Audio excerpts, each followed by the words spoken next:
پوری دنیا میں ٹیکس کا نظام، پورے ملک میں ٹیکس کا نظام، اسے بھی پکڑو، اسے بھی پکڑو، اسے بھی پکڑو. اور 2 ارب روپے جس شادی پہ خرچ ہو رہے ہیں سب سوئے ہوئے تھے، کسی کی آنکھیں نہیں کھلی، کسی نے بائیکاٹ نہیں کیا. نکاح پڑھانے والے بھی چلے گئے، اس لیے کہ سرمایہ داروں کے یہاں کون نہ کرے. اتنا بھی احساس نہ ہوا کہ کہوں کہ یہ جو کچھ کر رہے ہو 2 ارب روپے ہمارے پاس آئے کہاں سے، کس نے دیے ہیں. ہم حق بولنے میں اور باطل کی خاموشی میں اتنے زیادہ مگن ہو گئے ہیں کہ کوئی کچھ کہے ہم نے مذمت نہیں کری. ارب روپے شادی پہ لگ گئے. کیا ہو رہا ہے معاشرے میں، کیا ہو رہا ہے لوگوں کو. اور قرض لے کے بھی اب لوگ شادیاں کرتے ہیں. یہ ساری چیزیں سوچنے کی ہیں یا نہیں؟ ارب روپے، اور اگر طلاق ہو گئی تو پھر کیا ہوگا.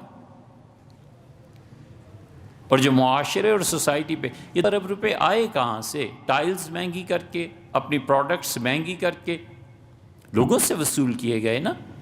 کسی نے نہیں پوچھا کہ صاحب ارب روپے جو آپ نے لگائے ہیں تو ذرا حاضر ہونا، آپ بتائیں آپ نے یہ پیسے کہاں سے لیے ہیں؟ عوام کو قیمتیں بڑھا کے اور عوام کے چندے سے.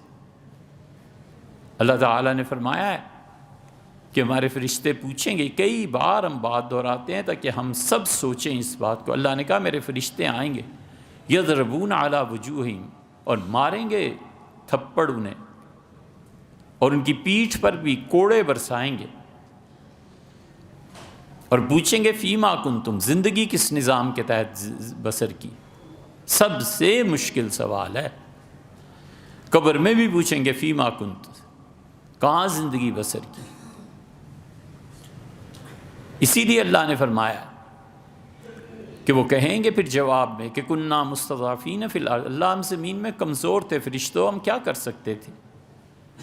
اور فرشتے پھر ماریں گے اور کہیں گے الم تکن ارض اللہ واسعہ، اللہ کی زمین وسیع نہیں تھی، فتہاجروا فیہا، ہجرت کر جاتے، کہیں اور چلے جاتے. اس ظلم کی سوسائٹی میں کیوں چپ رہے؟ اللہ نے فرمایا فاستخف قومہ واتعوا، فرعون نے اپنی رعایا کو ڈرایا فوج کے ذریعے، پولیس کے ذریعے، اپنی حکمرانی کے ذریعے، اور لوگوں نے ان کے خلاف کچھ نہیں کہا اور فرعون کی مان لی. اب اللہ نے یہاں فرعون کی مذمت نہیں کی. اللہ نے فرمایا یہ قوم ہی ایسی بدبخت تھی، یہ تھے سارے سخت گناہ گار. جو جتنا کر سکتا ہے اتنا تو بولے نا یار. ایک آدمی غلط پارکنگ کر دیتا ہے، دوسرا آتا ہے کہتا ہے صاحب یہ غلط ہے. اب وہ دونوں آپس میں لگے ہوئے ہیں، 10 آدمی اور کھڑے ہیں، بھی تم کیوں نہیں بولتے؟ اسے کہو کہ آپ نے غلطی کی، نہ آئندہ ایسے کریں بھائی. نہیں عن المنکر ختم ہو گیا. اس لیے یہ اسی طرح کرتے تھے بزرگ کہ وہ ایک دوسرے کو نصیحت کرتے تھے حق کی، سچائی کی. تو کوئی ہے ہی نہیں جو ان چیزوں پہ گرفت کرے.